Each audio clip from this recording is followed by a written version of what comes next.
किसान की बेटी। एक बहुत गरीब किसान था। वो अपनी बेटी के साथ एक छोटी सी झोपड़ी में रहता था। उसके पास खेती करने के लिए बहुत कम जमीन थी कि उसकी फसल को बेचकर उसे बिल्कुल थोड़े से रुपए मिलते थे। उन रुपयों से वे लोग ठीक से खाना भी नहीं खा पाते थे।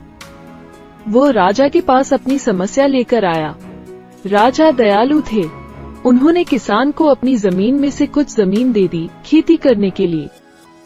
उन्होंने कहा, यह जमीन तो हमारी ही रहेगी, लेकिन उस पर उगने वाली फसल तुम्हारी होगी। किसान ने राजा को बहुत बहुत धन्यवाद दिया। एक दिन वो खेत की जुताई कर रहा था, तभी उसका हल किसी कठोर चीज से टकराया। उसने वहां खोदकर देखा तो उसे सोने की एक ओखली मिली। किसान ईमानदार था। उसने अपनी बेटी से कहा, हमें यह ओखली राजा के खेत से मिली है। जिसकी जमीन है उसी की यह ओखली भी है, इसीलिए हमको इसे राजा को लौटा देना चाहिए। किसान की बेटी बोली, नहीं पिताजी, आप ऐसा मत कीजिए। आपको सिर्फ ओखली मिली है। यदि राजा ने आपसे इसकी सोने की मूसल भी मांगी तो आप क्या करेंगे? आप इस ओखली को अपने ही पास रखिए। लेकिन किसान को ये बात ठीक नहीं लगी।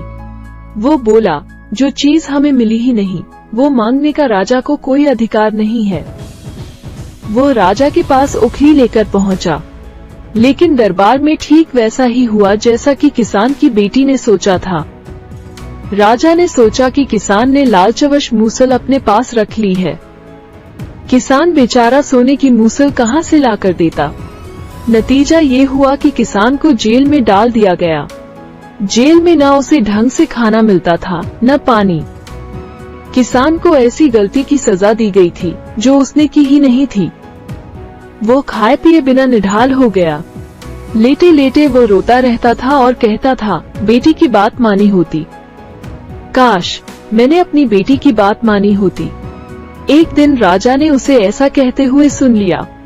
उन्होंने किसान से पूछा कि वह ऐसा क्यों कह रहा है। तब किसान ने राजा को पूरी बात बताई। राजा को अपनी गलती का एहसास हुआ। किसान को तुरंत छोड़ दिया गया। किसान की बेटी को राजा ने दरबार में बुलाया। उससे बातें करने के बाद राजा को पता चल गया कि वो कितनी बुद्धिमान है।